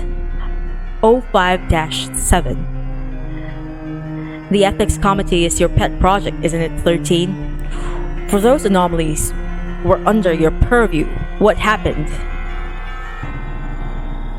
Rather rich, given you voted to slash my budget and cut back on my staff. I rather hope this was a little eye-opening for you. Also, due to your decrease in small committee interaction, only one of those actually had a dedicated ethics person assigned. That's enough of you pushing your own agenda. What? Do you know what led to the breach? From what I heard, the reality bender overloaded the SRA station outside his cell, causing it to explode and weaken the door. He seems more powerful than the researchers previously thought. All sentient beings tend to become more powerful under stressful conditions, correct? Standing up for 13, are we? 2 was merely pointing out known phenomena, 7. What's gotten you so antsy? I believe the researchers involved with 3 of these anomalies happen to be members of the departments that 7 manages. I could confirm that fact, though given how many staff 7 manages, that isn't strange. Ignoring all this petty squabbling, I trust that they are all back in containment. All but one. She was accidentally killed during capture. That's rather unfortunate. Alright, given this conversation seems to be going nowhere, I am inclined to end the meeting early. 13, I wish to speak to you after this meeting. Sure thing. 05-1, 05-3, 05-4 have disconnected. Hey, 2. Thanks for the support. What can I do for you? You aren't alone with your views. Stay safe. 05-2 has disconnected. As 13 went close, the application, another voice call requested, appeared from unknown caller. He regarded it warily before clicking accept. Hello again, Dr. Ark. I believe I said we would chat soon? It's rather rude to turn up uninvited, especially destroying the illusion of personal security that I like to hold. Oh, your security is perfectly fine. I just have some unfair ways of getting around it. How'd you like the show? So that was your fault then? You misunderstand me, Dr. Ark. I didn't interfere there at all. It was just a convenient way to express my point. Are you telling me that Reality Bender just happened to become extremely stressed? Not at all. Some researchers had done some particularly invasive tests that the subject wasn't expecting. That would make anyone angry. How on earth do you know all of this? Much of it is classified at 05 level. Have you got someone else on the inside? I can easily get into your secure network, Dr. Ark. If I wanted to blackmail you or your fellow members, I have a far easier way to do that. I just want you to trust me. The voice paused, almost like it was scrutinizing 13. I see you are not fully convinced. Let me show you something. A flash of bright light filled 13's vision before fading to black. 13 surveyed the dunes stretching out before him, slight nausea subsiding. A few meters in front, a figure sat still, observing something in the distance. 13's eyes slowly widened, his vision filled with a man from his old life, his best friend and student. He went to scream his name, but Phaedrus placed a hand upon his arm. That isn't the James you remember. Your version was killed long ago in a large Site 41 breach. But I heard him. He spoke to me. We talked while I was in the simulation. As I said, we have been watching you for a while, and we had to bring an alternative one. Don't be too sad. I heard this one did enjoy your company. Phaedrus pulled out a small remote, following 13's look to a new figure in the dunes. Have a look for yourself. Corroborate my story. Looking through into the distance, 13 saw nothing but dunes for miles and miles. A gentle pressure guided his vision lower to a figure slowly walking across the sand. A tall, thin humanoid in a lab coat, jet black hair, and a plain black t-shirt. As he watched, the lab coat fell to the ground, a small piece of silver catching his eye. It read, Dr. Ark? But how can we see this? How am I here? You aren't. I created an artificial Wonderboy environment and linked all sensory information to my drone. You're here because you wanted more proof. Something tangible. You can hardly call this tangible given my current status. We do tend to get new recruits to pinch themselves and lie down in the sand. Your lack of a body does, unfortunately, hinder us here. I can pinch myself, but I doubt that would help.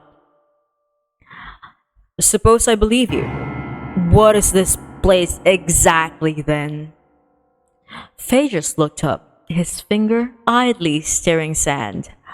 Welcome to your future, Dr. Ark. Beautiful, isn't it? 13 slowly sat back down in his seat as his vision returned, his hands shaking almost imperceptibly. Well, I'm most certainly listening. Sorry for the scare. I felt it was the fastest way to get you to trust me. So, what do you want from me? You clearly didn't do this all entirely for trust. Of course, time makes us feel all like fish swimming against the stream. But sometimes, conveniently placed rock can change the flow. Sounds like you practiced that one in front of a mirror. 13 said with a wry smile, brushing away a small tear. I assume you want me to be that rock. It would benefit both our organizations if you were. I'm guessing you have a plan for that. Anderson Robotics? Where have I heard that name before? It's a small anomalous tech company originally founded by Vincent Anderson and Phineas Frostman, though your guys ruined his operations a few years ago. It's currently being run by Noah Frostman, Phineas' grandson. I highly doubt a descendant of Phineas would want to work with us Foundation folks then, right? We would handle the talking. You don't need to worry. I just need your support in the development of the needed technology. So, what do we need them for anyway? Anderson Robotics are famous for their Saker units. They're essentially androids designed to mimic humans. With Noah's help, we should be able to create a body for you in the real world that you can use once the world goes to shit. I trust you also have a way to weather this storm? Of course, trade secret. 13 had a weird feeling that Phaedrus was winking. He let out a heavy sigh. Then, if all this comes to pass, can I trust you to look over the new world until I arrive? The Foundation may not be the most benevolent, but we try our best. Don't worry, many of my colleagues were previously Foundation personnel. They have vested interest in the succeeding. Thinking about that, we have documented many groups of interests thus far, and I have never seen anything about you. Ah, yes. We operate under your radar, only stepping in if things start to go shit. Feel free to call us, the archivists. We preserve and curate histories after all. That answers very few of my questions, but I have a feeling you won't elaborate. Indeed. I hope to speak soon on better terms. Good luck, Dr. Ark. With that, he vanished, leaving 13 very much in a state of confusion. Given the number of K-class scenarios they have avoided so far, the Foundation had felt invincible, a rock standing against the flow of anomalies. But a rock erodes in the current, and sometimes goes under. Despite the thoughts swirling around his head, he felt strangely calm, almost as if he had known this was coming. Goodbye to the world he thought he knew. Welcome to Bellerverse. And that was Visions of the Future. Hold on, let me just get my water. Thank you for the hydrate.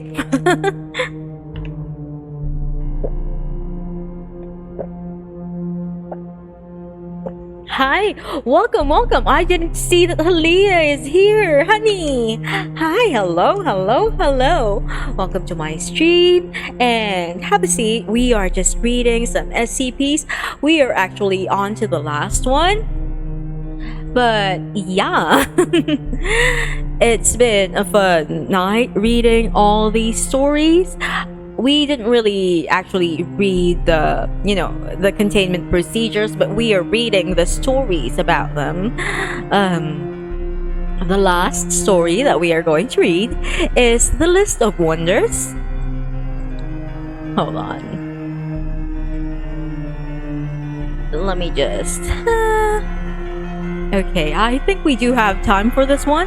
Time now is 10:55, and this would be my last story for the night. I hope you were having a great time and still are.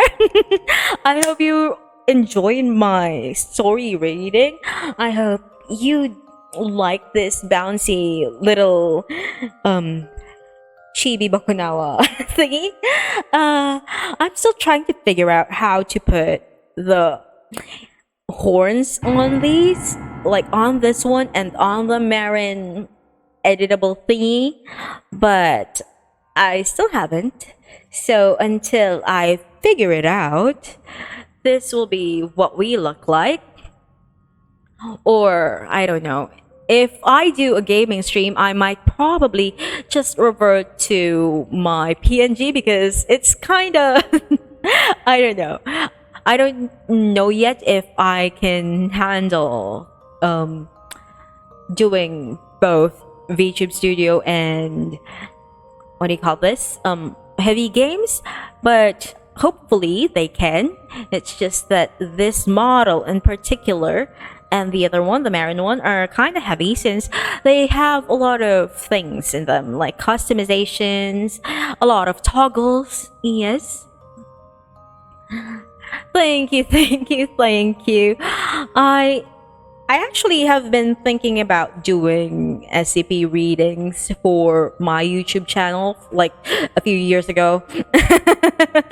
I only got around to actually reading them like for other people now because I don't know, it just didn't fit in with my previous brand because as you might already know, I used to be a flesh tuber, and what I did was mostly just tarot card readings and talking about new age or esoteric stuff like angel numbers, astrology. So that was kind of my thing. Well, until now I still do those things, but this VTuber thingy, being a 2D anime girl, gives a lot more leeway for more fun things, because if you're a flesh tuber known for being spiritual, it's kind of weird if you're also reading SCPs and other creepypastas and other, horror stories in general in the same channel that you are spreading love and light and all that goodness. Yes. So I'm really glad that I took the path of being a VTuber. I'm just a little sad that it took me a long time to actually do it. I should have done this a lot sooner. I should have done this a few years ago. I mean, was it 1 or 2 years ago? Because like I've planned on doing this at least a year ago. I've been talking to a friend about it, and one of them is Moshi Vienna, the other one is Fan, the other PNG tuber friend I have, and I just didn't push through because of the inherent costliness of this type of content creation. But now that I'm like actually doing some of it, I think it's manageable, and I get to do the content that I want to do. Like, I also do enjoy reading tarot and oracle and, talking about astrology and all these other mysterious things on YouTube. But I feel like reading SCPs is really my calling. And that aside, I think like being like a two-dimensional mommy figure really suits me. This model is really fun. I think I just need to move my camera. I'm gonna find a way to put it like maybe above my monitor so it doesn't seem like I'm always looking up. Yes, the wiggle. I love the wiggle jiggle physics of this. Anyway, so the last story that we are reading is The List of Wonders. This will be our last story for tonight because it's 11 in the evening. I actually forgot to eat dinner, mostly because I was too preoccupied with the wiggle jiggle physics. Yes, I forgot dinner because of this, and I do not regret it at all, not a single bit, because why will I regret being so cute and hot at the same time? Well, it was mostly because I couldn't figure out how to place my horns without it moving off of my head when I do things like this, like when I'm moving around. And I like to move around, because all this jiggly wiggly hair and booba physics would be for nothing if I don't move around. Right. And oh, look at my eyebrows. Anyway, yeah, I was trying to find coconut acids. I think it's just appropriate that I have coconuts in front of me. But it was a bit too late. I realized, oh, it's almost 9 in the evening. I'm about to stream and I'm still looking for coconuts. Anyway, let's continue with our little storytelling. The last story would be, hold on. The List of Wonders. The beller walked through the waste, leaving no tracks. He was tall and lanky, with black hair and beady eyes. He wore a blue jacket over a red skirt of patches and rags, with a small tongueless bell at his throat and a ring with the sign of York, the patron saint of thieves and rogues. Beller wasn't his real name, of course. but he made it a habit never to tell anyone his real name. He said it was because his people were afraid to give out their real names. Most people assumed he was wanted under a name he was born with. He was certainly wanted enough under his new one, and unwanted in some places. He knew the ways, though. If anyone could get you from one city to another, it was him.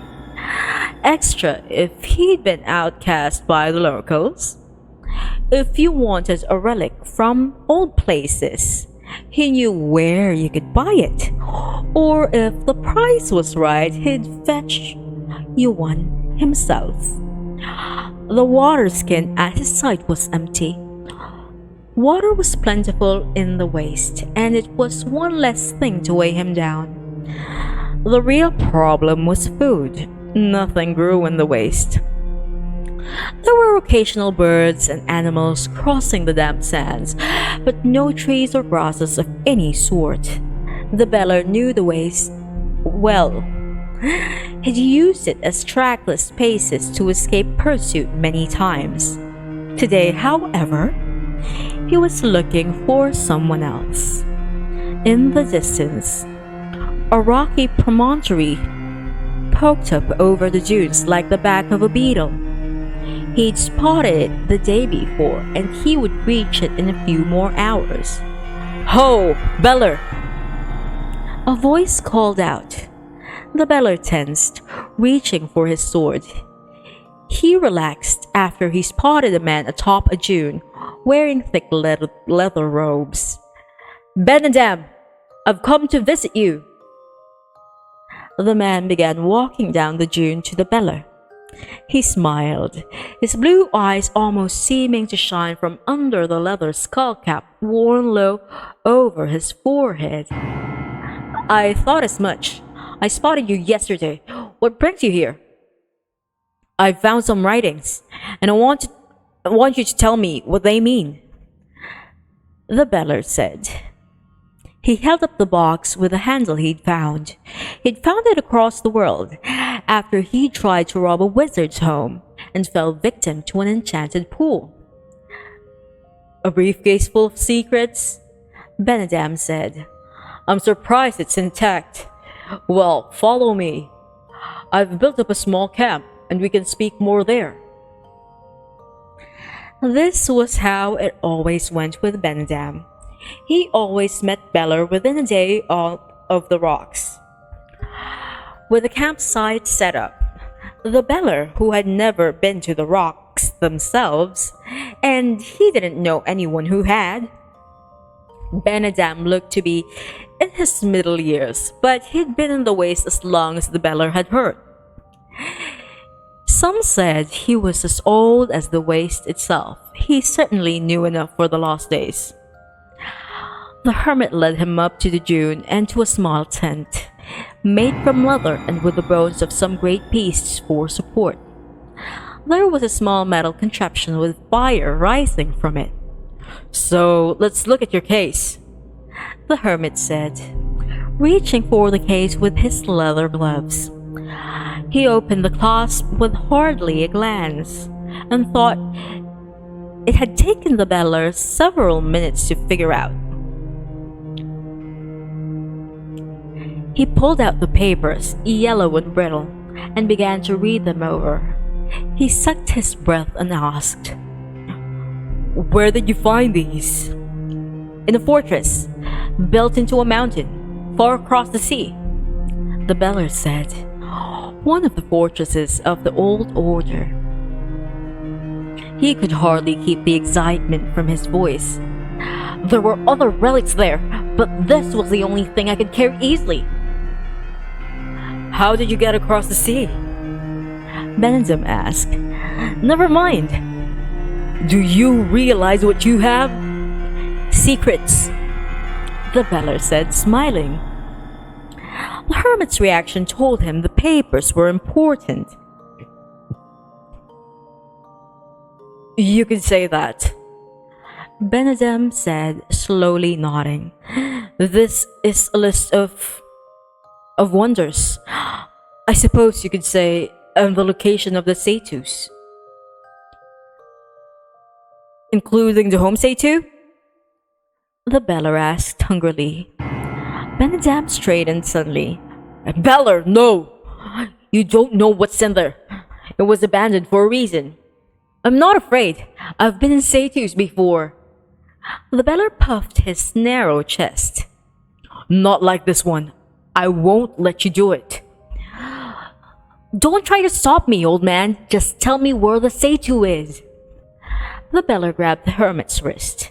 It felt hard and thin under the sleeve, as though there were nothing there but bone. Benadam did not move, and his expression never changed. But something changed in him, as though he had suddenly grown larger. The hairs on the back of the Beller's neck rose. There was a sense of power in the air, as though lightning were about to strike. Will you strike me? The hermit asked. The Beller took his hand from Benadam, and when he looked away, embarrassed despite himself.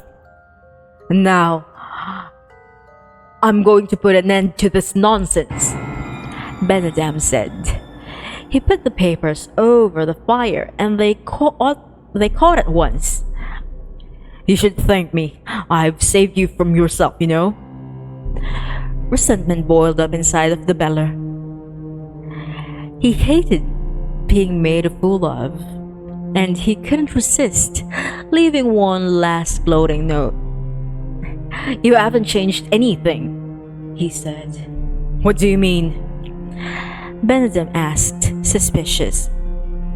Do you think I would make this journey with only the original set of papers, as fragile as they were? I've had time to make a dozen sets, and I've hidden them all. In truth, he'd only taken the time to make one copy, and it was in his bag. But Benadam didn't know that. Beller, you can't do this. I won't let you. Benadam rose, and for a moment, the Beller thought he might attack. You won't stop me, the Beller said with a bravado he didn't feel. You're no murderer. Benadam stared at him for a long moment, and then, to the Beller's surprise, he burst out laughing. Oh, Beller, if you only knew. No, I won't kill you, but not for the reason you think. Go on then, I cannot stop you. But I don't know how you expect to follow the notes when you can't read them. I'll find another who knows the old language. There's no one else. Benadam said. I'm the only one who still remembers it. Not true. The Beller said. There's another one, and he's not hard to find. Who? Oh, Beller, you don't mean to go south, do you? Benadam's eyes turned to pity. If you will not help me, then I have no choice, the Beller said. I'd go to Albert himself if he offered me the home Satu. Benadam only shook his head. It's not death you should be afraid of in the Everman's hands. Hi, Black Kaiser 0520. Hello. Welcome to my stream, and we are now at the last story. I'm reading, hold on, let me just go back. I'm reading The List of Wonders. Let me just continue. Beller kept his fire small and watched the entrance to the cave. He was a week out of the waste, and there was something moving outside.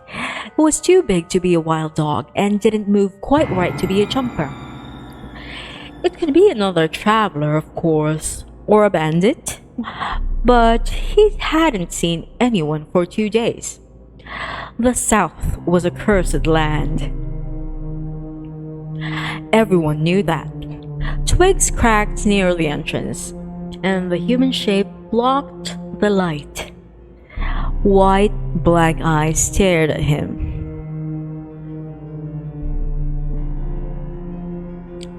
and a low moan spilled out of a slack-jawed mouth. Gaia's Forge! He swore. He raised his sword. The Walking Dead were only a nuisance in the open, where their slow speed and clumsy movements made them easy to kill. In the cramped confines of the cave, however, he was at serious risk of a bite. It stumbled towards him, inadvertently stepping into the fire. It didn't seem to react as the flame climbed up its leg. It only stepped onward, reaching for him with gray, bloated fingers. The beller swung his sword at the hands, taking off the fingers. He tried to step around the dead man and to get to the entrance, but it stumbled over and grabbed at his shoulder with its unmaimed hand. He kicked out, trying to keep from catching fire himself, and knocked its leg out from under it. The dead man fell, nearly pulling him down with it. He managed to get free before it could sink its teeth into his leg. He jumped back, and it began to crawl towards him. He jogged out of the cave. The beller congratulated himself on another daring escape. Now, he merely had to wait until the dead man came out, and it would be easily dispatched. As he turned, his smile slowly sank. The crawling dead was hoisting itself through the dead leaves that had built up around the cave's entrance, and they began to ignite. Beller looked at the dry chaparral around him, and then back to the cave where all his supplies were. Calef's balls! He cried instantly in dismay, and then took off his jacket, trying to use it to beat out the flames. The dead man continued trying to bite him, even as he tried to extinguish it and the brush around it. His jacket caught, and he was forced to drop it. The fire spread quickly, and the beller realized there was no way he could beat this fire. It was time to retreat. He jumped over the dead man and ran back into the cave. The smoke was thick and choking. He grabbed his pack and then turned and ran again, coughing as he went.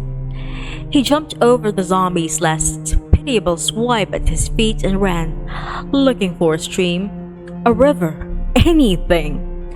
As he did, he felt an odd warmth at his back. He looked over his shoulder and saw smoke rising from his back. Madly, he swung the pack off and then rifled through its contents, grabbing the papers before they could be harmed. And then he threw the pack away with a curse. He started off again, stumbling in the darkness, away from the orange glow that was rising behind him. The beller waded through the waist-deep water, his precious bundle held high over his head. He'd been wandering in his god-forsaken swamp for days now. He hadn't seen so many leeches since the jungles in the Northlands. In the distance, he heard the roar of a bull crocodile. He shivered. He hadn't seen too many of the great reptiles since he'd entered the swamp, but he knew how powerful their jaws were. He finally made it up onto the next island. He'd been staying on land as much as possible, trying to avoid the water when he could. He wished he'd had his axe and his rope. He could have put together a boat. It would have made his trip much more pleasant. After drying off his sword and knife, he took his boots off so they'd have a chance to dry at least a little, and began checking himself for leeches. He pulled off the 4 that had taken hold, cursing them as he cut them off with his knife. He placed the papers on top of a reasonably dry tree stump, with a rock over them to protect them from being blown away. He didn't want to chance them getting soaked and ruined now. He checked his water skin.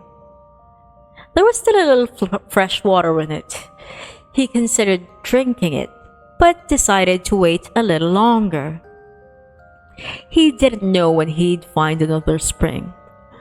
No food, no fire, and running out of water. He'd hope he'd find the Everman soon, and he'd have to start eating the Abbott-damned leeches. "Worthless, bloody place," he said. "Bloody!" Someone said behind him in a strangely familiar voice. He turned and didn't see anyone. "Place bloody," someone else said. The Bella realized the voice was his own. Am I going mad? He wondered to himself. "Worthless, bloody," another voice said, and this time he spotted movement. A large red crab sidled out from behind a bush. It was perhaps as tall as his knee and had long thin arms that seemed to end in spikes rather than claws. He pulled out his sword and tapped the ground, hoping to scare the creature away. It didn't look dangerous, but he didn't like the way its beady eyes were staring at him. As he stepped forward, he felt a small pain in his leg. He spun around in time to see another of the crabs sidle away. "Fucking bastard!" he shouted. "Bastard! Place! Worthless!" said another of the crabs, scuttling over a rock. He started to run to it when he felt another pain, and his legs collapsed from under him. He lashed out at the crab that cut him with his sword, but he only managed to tap it with the flat of the blade. He heard others moving around him. How many of them were there? They all began chittering, repeating his words in idiot chorus. He felt more pain. He tried to flail around, but it was getting hard to move. Were they poisonous? What were they doing to him? He saw one sidle up to his arm. He tried to move it out of the way, but its spike-like claw reached out, and he saw the glittering blade on its underside as it sliced into his elbow, cutting the tendon. It spat a thick, viscous fluid over the wound, sealing it instantly. He couldn't move the arm any further. He began to scream as the others swarmed over him, cutting, spitting, and rendering him immobile. One cut the tendons off his jaw, and his jaw slackened. He couldn't move except to arc his back. They started cutting off bits from his extremities. He felt his fingers and toes get cut off, and then one began to pluck at the soft flesh on his face. The last thing he saw was a pair of sharp claws reaching down to his face. It went on for some time until he heard an odd guttural voice.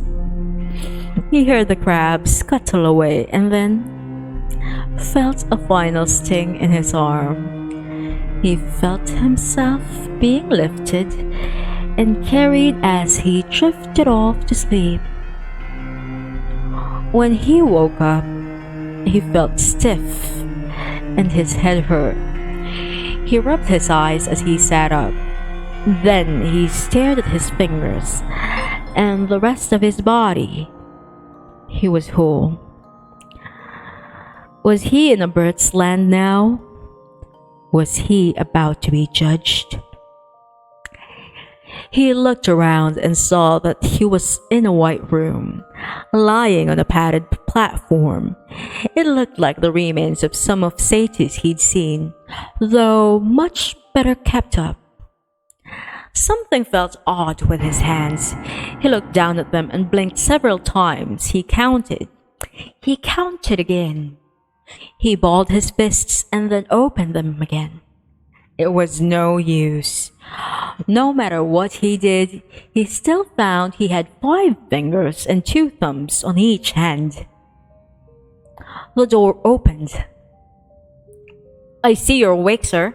Pleased to meet you." The beller looked up and nearly fell off the platform as a monster entered the room. There was no other word for it. It was a man, roughly. It had 2 arms, 2 legs, and a head in the right places, but the head was oddly formed, as though someone had grafted on the crowns of other heads on top of it, making it much bigger than any normal man's head. He had 4 eyes with odd-shaped pupils under his bulbous forehead. A mechanical construct on the headband swiveled a lens over one eye, which blinked monstrously under the magnification. The skin was paler than any man the beller had seen, almost white and pinkish with light brown hair. A mustache with an unnatural curve seemed to form a second curly-Q smile under his nose. His arms branched at the elbows, giving him 4 large hands, long fingers with too many joints. "I'm sorry if my appearance is alarming to you. I was working and I didn't expect company." "You're Everman," the beller said, frightened in spite of himself. The monster nodded. "Everett Man, actually, Doctor. Everett Man, the finest and the last surgeon this world has seen. And you are the beller. You talk in your sleep, you know, and scream and beg a little.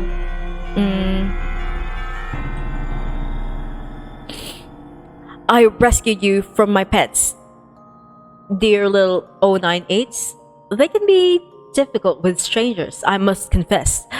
But no harm done, yes? And I even gave you a few improvements. I make people better, you know?" "Improvements? The extra fingers?" the beller said. "Yes, and if you tense your fingers just a little," the Everman said, smiling beatifically. Confused, the beller did as the Everman suggested. As his fingers tensed, little glistening hooks sprouted from the tips of his fingers. He bit back a curse. "They have a strong soporific, useful if you encounter a dingo or other dangerous wildlife." The Everman turned. "But let's have some tea, yes? Proper and civilized." The beller followed him down the hallway, glancing around as he did, trying to get his bearings in the strange building. There were many twists and turns and many closed doors. He heard voices behind some of them, but none in any language he understood. Behind some, he swore he could hear moaning or weeping. Finally, they came to a large, spacious room, bare but for a small table in the middle of it. There were 2 chairs. The Everman gestured to one. After the beller sat down, another door opened and a thing walked in. It was human-like, but not human. It had 4 legs, splayed out like an insect's, and it had arms that bent too many times. Its face was perfectly formed, and all the more disturbing for its apparent normality. It carried a silver tray. It approached the table and lifted the lid of the tray, revealing a ceramic pot with flowers painted on the side, 2 cups, and a bowl. The Everman took one pot and the cups and then the bowl, placing them on the table. He poured the steaming tea into both cups. He looked at the beller and began to ask, "Would you like— wait, no, I suppose you wouldn't know about sugar in your tea. Well, it's like honey. I'll add some for you. How's that?" He took small white cubes from the bowl and placed one in each cup. The beller sipped his politely and found it tasted good. Sweeter than he was used to, but good. "Thank you," he said. "It's very good." He wanted to remain on the Everman's good side. The Everman beamed. "Thank you. The refined sugar is rather clever, I think. I developed a grub that excused it as a waste product." It took all of the beller's self-control to smile and swallow, rather than spitting out his tea. "So," he said, a trifle weakly, when you found me, did you by any chance find some papers?" Yes, I wanted to discuss that with you. They are most interesting." The Everman steepled both sets of hands. "Where did you find them?" "In a land far to the north, across half the world," the beller said. "They were in a Satu, in a vast desert." "Ah," the Everman said. "The Gobi outpost. That's interesting. Very interesting. I did not realize that 120 was still active. We'll speak of that later.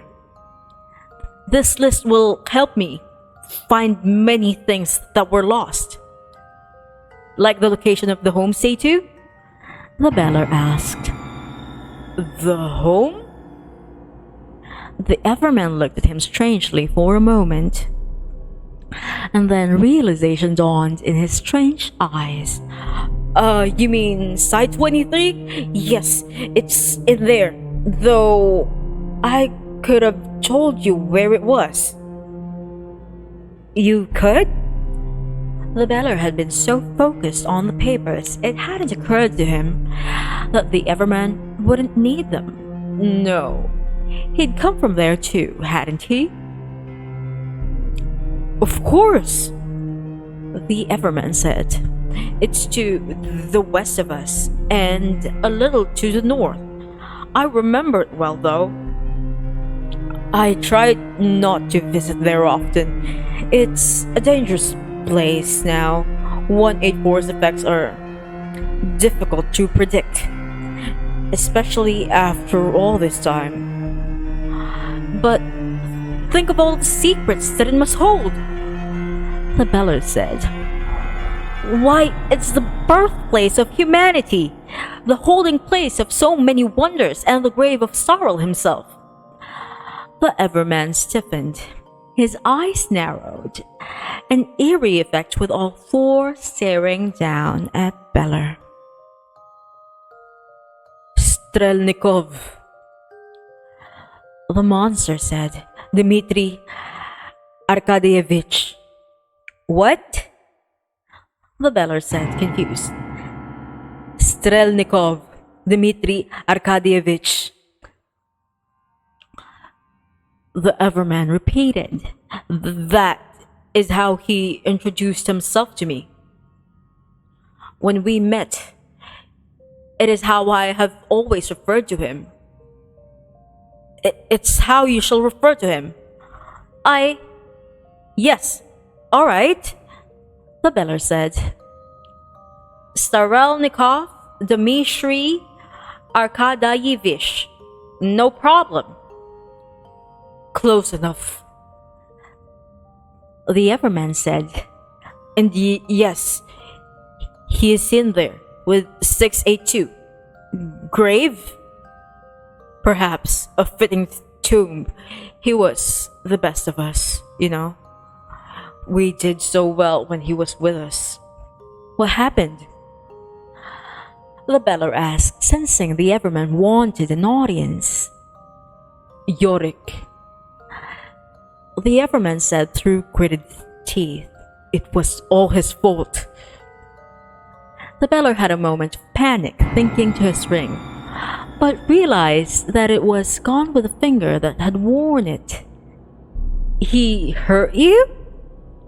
He turned them all against me. The Everman said, all my friends, without Strelnikov, Dmitri Arkadevich, there was no one to defend me. And after all I did, he slammed two hands onto the table with enough force to crack the wood and tip over the pot and the cups. I was the one who solved the D-class problem. I was the one who suggested we alter the reproductive DNA. Wrights may have done the work, but it was my idea. I was the doctor. I kept us all in health. I cured the diseases. I fixed the injuries. But did they remember that? No, they didn't care. They just wanted to stop my work. They said it was wrong, but I know the truth. They were jealous that I could see further, that my hands grasped the fire. Yorick. He spat the name. He hated me ever since the railing incident. He should have been grateful. I was his friend. I helped him. I only ever wanted to make him better. But did he care? He turned everyone against me. Cast out. No friends, no lab, nothing but my surgeon crabs to care for me. And all I ever wanted was to help people. Well, I'll show them. I'll show everyone. I'll make them better. They'll see, and they'll thank me for it. No one will ever dare to throw me out again. The Everman's eyes were wide and mad, and veins rose from his neck. Slowly, his eyes focused again on the beller. You won't leave me, will you? He asked, pleading. You're my friend, yes? Yes, of course. The beller said, terrified. The Everman was mad, clearly. If he hadn't been to start with, the years alone must have done it. Good, good, the Everman said. I knew you were different. As soon as I saw you, you won't abandon me. I'll help you. I'll make you better. That's what I'll do. Oh, that's all right, the beller said nervously. I think I'm good enough for now. No, I insist, the Everman said. He gestured to his servant, which grasped the beller with a strong vice-like grip. I understand your reluctance, but you'll see, it's for your own good. I'm your doctor, after all. He stood and walked for one of the doors. The servant followed, forcing Beller along. Doctor Man pulled out a small metal object and placed it into a slot on the door, then turned it. The door opened and they entered. The Beller found himself standing in a vast, brightly lit room containing hundreds of different relics. My collection, the Everman said proudly. Various SCPs, wonders, I think you call them. Many the Foundation never even knew. These are just the ones that can be stored together, you understand? Others would be more problematic. He continued walking down the aisles. past shelves, boxes, and crates. A broad-brimmed hat rested next to a silt-encrusted cup. A picture of a girl waved at him from a picture frame sitting by a ruby medallion. A stone cube twice as tall as a man cracked in two. He hardly formed more than an impression of any of them as he was dragged past. They finally came up to a platform like one upon which he had woken up. 3 arms of metal and a plastic rose above it. 212. The Everman said, "I was lucky to acquire it. The Foundation never understood it properly. They couldn't control it. The improvements are random, haphazard. I have better understanding. It will help you, my friend. Help you to see as I do." The Beller didn't know if he meant eyes or beliefs, and he didn't want to find out. He twisted as much as he could and delivered a swift kick right between the servant's 4 legs. It howled and released him. Even as the Everman turned, the Beller grabbed a box off the shelf. "No, you fool!" the Everman shouted as the Beller threw the box's contents at him. He tried to grab a tiny red object as it bounced away, but it evaded him. The Beller turned and ran. He heard crashes behind him and saw the servant running after. It screamed at him, a high-pitched keening that grated at the Beller's ears. Then something struck the creature, and it stumbled. The Beller thought he saw a tiny red streak, and then a shelf collapsed. He cursed and added even more speed, looking for a shelter. "Traitor! Quisling!" The Everman's voice echoed through the room. "Yorick!" The Beller saw an odd-wheeled box. He jumped inside of it, and on the off chance it might be enchanted to move, he looked around for some sort of control mechanism.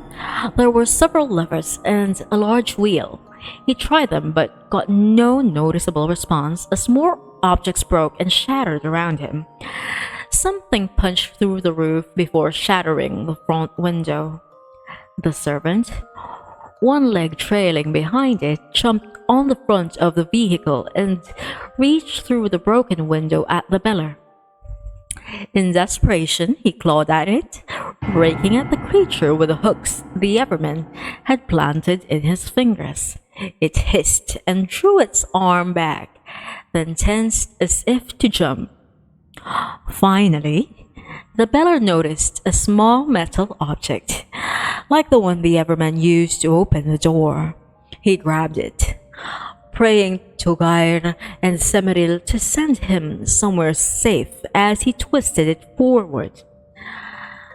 There was a sudden and complete lack of sensation. For the second time that day, he wondered if he were dead, about to face Abert's justice. Then suddenly, he found himself falling. He landed on a sandy dune with a force that knocked the wind from him. In the distance, a building half buried by the sand stood, and nothing but dunes for miles. He stared and then laughed until tears streaked down his face. It was the Setu where he'd found the papers, and the whole quest had begun. That was the end of my story. Thank you for the redeem of hydrate and stretch. Let me just get my water real quick, honeys.